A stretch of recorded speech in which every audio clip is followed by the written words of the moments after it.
Rajasthan GK की जो most important प्रश्न है वो हम यहाँ पे करने वाले हैं। तो एक बार सभी लाइक जरूर करें वीडियो को, लास्ट तक देखना है, क्लास आपके लिए बहुत ही इंपॉर्टेंट रहने वाली है। एग्जाम में प्रश्न है वो ये से कॉपी होते हैं, इसको मैं कैसे कह सकता हूँ, क्योंकि ये वो प्रश्न है जो पिछले परीक्षाओं में पूछे गए हैं और बार बार रिवाइज हुए, वो प्रश्न मैं लेके आया हूँ। तो चलिए, पहला प्रश्न आपके सामने है। लाल काले मृदभंड वाली संस्कृति का प्रमुख केंद्र था। लाल और काले मृदभंड, लाल और काले रंग के जो मिट्टी के बर्तन है वो कौन सी संस्कृति का मतलब सभ्यता, मान लीजिए आप, हम जो सभ्यताएं पढ़ते हैं तो कौन सी सभ्यताओं से संबंधित था। कालीबंगा से, अहाड़ से, बालाथल से या भागोर से। तो लाल काले मृदभंड वाली संस्कृति है वो हमारी अहाड़ सभ्यता से संबंधित है। बी उत्तर आपका राइट हो जाएगा। अगला प्रश्न नंबर 2। गोसुंडी का शिलालेख स्थित है। गोसुंडी का शिलालेख है ये किस जिले में स्थित है।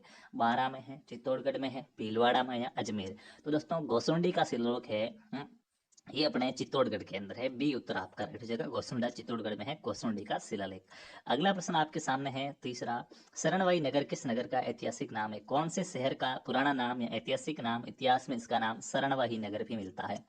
किस शहर को शरणवाई नाम से जाना गया है। सांबर को, सिरोही को, शाहपुरा को या सवाई माधोपुर को। तो शरणवाई है वो सिरोही को जाना जाता है। बी उत्तर आपका यहाँ पे सही हो जाएगा। अगला प्रश्न आपके सामने। पृथ्वीराज चौहान का दरबारी कवि कौन था। पृथ्वीराज चौहान का दरबारी कवि आपको बताना है। पृथ्वीराज चौहान तरते की बात कर रहे हैं हमारे यहाँ पे। पृथ्वीराज चौहान थर्ड का दरबारी कवि कौन था। बाण भट्ट, रामानुज, हरिहर और चंद्रवर्धय। तो चंद्रवर्धय जिसे पृथ्वीराज चौहान का लंगोटिया यार भी कहा जाता है और यही पृथ्वीराज चौहान का दरबारी कवि था। डी उत्तर आपका राइट हो जाएगा। अगला प्रश्न है। हुंजा नामक घोड़ा किसका था। हुंजा नाम का जो घोड़ा है वो किस शासक के पास था। मेवाड़ के राणा प्रताप, मेवाड़ के राणा प्रताप के पास चटक नाम का घोड़ा था। बूंदी के उमेद सिंह, आमेर के मान सिंह, मारवाड़ के मालदेव। तो घोड़ों में हुंजा नाम जो घोड़ा था वो बूंदी के शासक उमेद सिंह के घोड़े का नाम था हुंजा। बी उत्तर आपका सही हो जाएगा।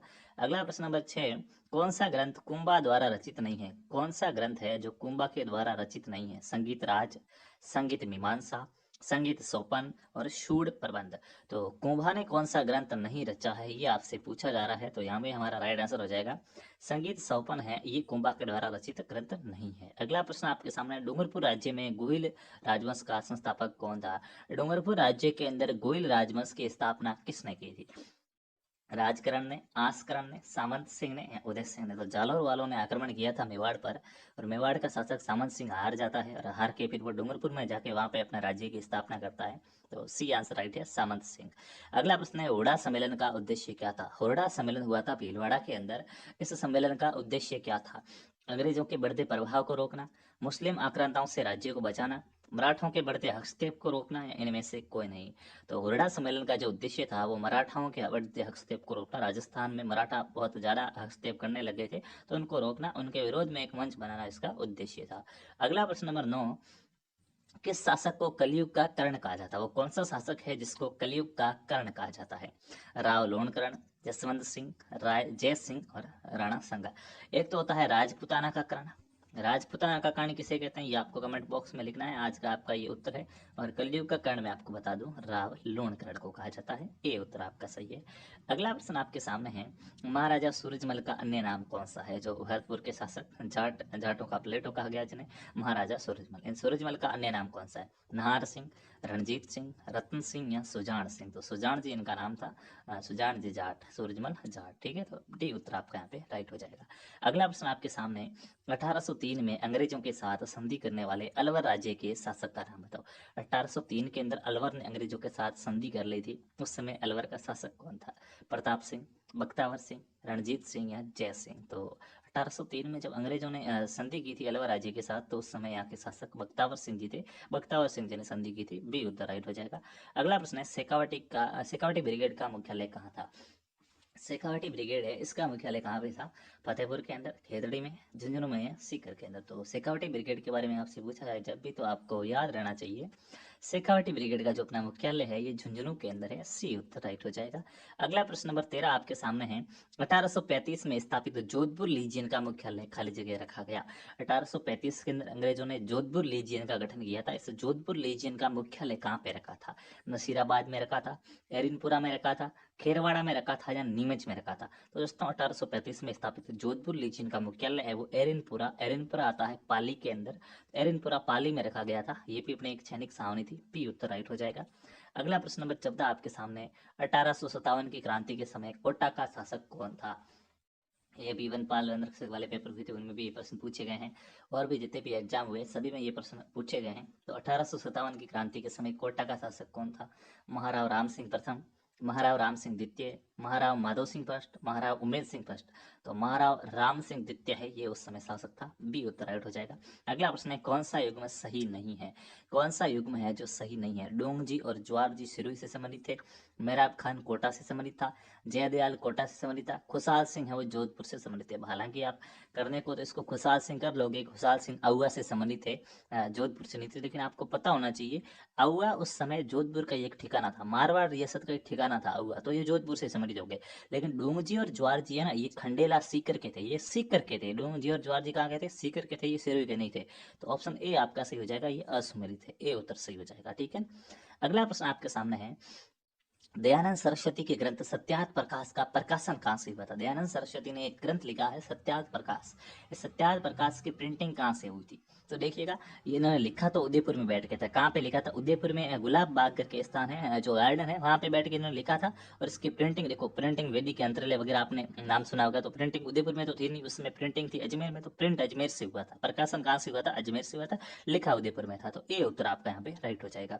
अगला प्रश्न है, राजस्थान केसरी समाचार पत्र का प्रकाशन किसने प्रारंभ किया था? राजस्थान केसरी नाम से जो समाचार पत्र है, इस समाचार पत्र का प्रकाशन किसने प्रारंभ किया था? विजय सिंह पथिक ने, हरिभाऊ उपाध्याय ने, केसरी सिंह बारहट ने, या फिर क्या है, अर्जुन लाल सेठी ने? तो राजस्थान केसरी जो समाचार पत्र है वो राजस्थान सेवा संघ का समाचार पत्र था, और इसके सदस्य विजय सिंह पथिक ने इसका प्रकाशन प्रारंभ किया था। ये उत्तर आपका सही हो जाएगा। अगला प्रश्न आपके सामने है, कमेंट बॉक्स में उत्तर टाइप करते रहना ताकि पता चल सके कि आपकी तैयारी कैसे है, हमें भी एक आइडिया लगे कि आप किस लेवल तक की तैयारी कर चुके हैं, ताकि आपका एग्जाम का लेवल रहेगा उसके अकॉर्डिंग हम आपको अच्छे से तैयारी करवा सकें। राजस्थान के जतिन दास किसे कहा जाता है? राजस्थान का जतिन दास किसे कहा जाता है? प्रताप सिंह बारहट को, नाना भाई खाट को, बाल मुकुंद बिस्सा को, या जोरावर सिंह बारहट को? तो राजस्थान का जतिन दास जोधपुर के अपने बाल मुकुंद बिस्सा को कहा जाएगा। सी उत्तर यहाँ पे सही हो गया। अगला प्रश्न आपके सामने, राजस्थान में राजनीतिक चेतना को सर्वप्रथम जन्म देने वाले थे? राजस्थान के अंदर अगर किसी ने राजनीतिक चेतना जागृत की है, राजनीतिक चेतना भरी है लोगों के अंदर, तो वो किसने भरी? सबसे पहले किसने भी? राजनीतिक चेतना का जन्मदाता किसे कहा जाता है?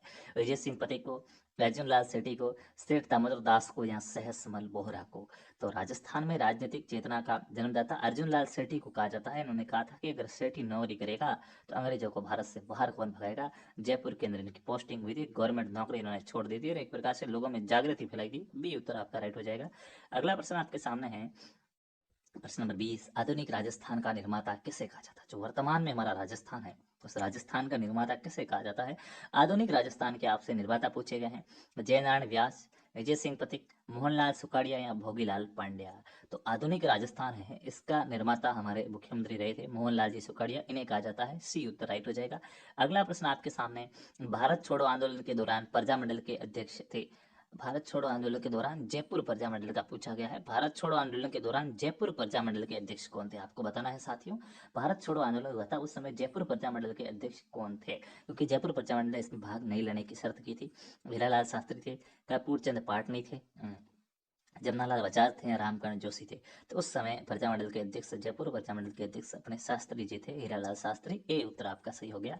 अगला प्रश्न है, मेवाड़ प्रजामंडल की स्थापना किस वर्ष की गई? जो हमारा मेवाड़ प्रजामंडल है, इस मेवाड़ प्रजामंडल की स्थापना कौन से वर्ष हुई थी? 1932 में हुई थी, 1948 में, 1938 में, 1942 में? तो मेवाड़ प्रजामंडल की स्थापना 1938 में होती है। सी उत्तर आपका सही हो जाएगा। अगले प्रश्न की बात करते हैं, प्रश्न नंबर 23, सिरोही राज्य प्रजामंडल का संस्थापक था? सिरोही राज्य प्रजामंडल का संस्थापक कौन था? सिरोही में प्रजामंडल की स्थापना किसने की थी? कन्हैयालाल जी मित्तल ने की थी, भूपेंद्र नाथ त्रिवेदी ने, गोकुल भाई भट्ट ने, या फिर मीठालाल व्यास ने? तो मीठालाल व्यास तो यहाँ से संबंधित है नहीं, तो जैसलमेर से संबंधित हो जाएंगे हमारे। और यहाँ पे बात की है सिरोही प्रजामंडल की, तो सिरोही में तो गोकुल भाई भट्ट हो जाएंगे। सी उत्तर आपका राइट हो जाएगा। अगला प्रश्न आपके सामने, बिजोरिया ठिकाने का संस्थापक कौन था? एक लंबा किसान आंदोलन चलता है, राजस्थान का पहला किसान आंदोलन माना जाता है जिसे बिजोलिया किसान आंदोलन। बिजोलिया जो ठिकाना था ना, इस ठिकाने के संस्थापक कौन थे? राव केशव दास थे, अशोक परमार थे, राव गोविंद दास थे, या ठाकुर कृष्ण सिंह थे? तो ठाकुर कृष्ण सिंह ने तो यहाँ पे कर लगाया था, पृथ्वी सिंह कृष्ण सिंह ने। और अशोक परमार को ये राणा सांगा ने जागीर दी थी बिजोलिया, जो उपरमाल के नाम से जानी गई थी। बी उत्तर आपका राइट हो जाएगा। अगला प्रश्न आपके सामने, बेंगू किसान आंदोलन का नेतृत्व किसने किया? जो बेंगू का किसान आंदोलन हुआ था, इस बेंगू के किसान आंदोलन का नेतृत्व किसने किया था? विजय सिंह पथिक ने किया था, जयनारायण व्यास ने किया था, गोकुल भाई भट्ट ने या रामनारायण चौधरी ने? तो बेंगू का किसान आंदोलन है, इसका नेतृत्व रामनारायण जी चौधरी ने किया था। तो उत्तर आपका डी ऑप्शन यहाँ पे सही हो जाएगा। अगला प्रश्न आपके सामने, नानक भील व देवीलाल गुर्जर का संबंध किस आंदोलन से था? बताएंगे भाई। नानक जी भील और देवीलाल जी गुर्जर है, इनका संबंध राजस्थान के कौन से किसान आंदोलन से थे? तो ऑप्शन बी आपका यहाँ पे राइट हो जाएगा, ये बूंदी आंदोलन से संबंधित थे।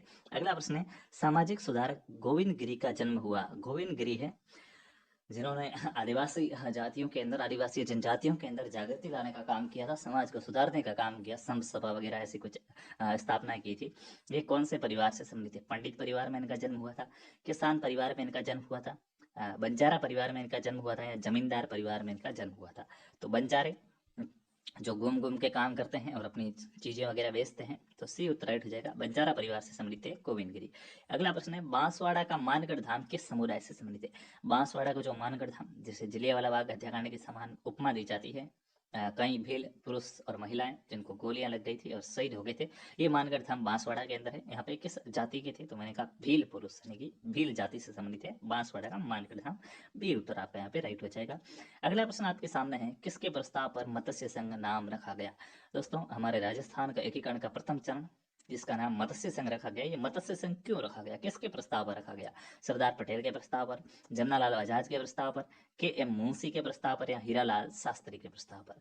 तो मत्स्य संघ नाम हमारा के एम मुंशी के प्रस्ताव पर रखा गया था। सी उत्तर आपका राइट हो जाएगा। अगला प्रश्न आपके सामने है, आजादी से पूर्व नॉन सैल्यूट स्टेट कौन से थे? नॉन सैल्यूट स्टेट आपको बताने हैं। आजादी से पूर्व नॉन सैल्यूट स्टेट मतलब एक प्रकार से ही मानो ठिकाने। ठिकाने कितने थे आजादी से पहले, कौन कौन से थे वो बताओ। तो लावा था, कुशलगढ़ था और नीमराना था। ये तीन अपने नॉन सैल्यूट स्टेट यानी कि ठिकाने थे। तो डी उत्तर आपका राइट हो जाएगा। उपरोक्त सभी क्या है? राइट उत्तर।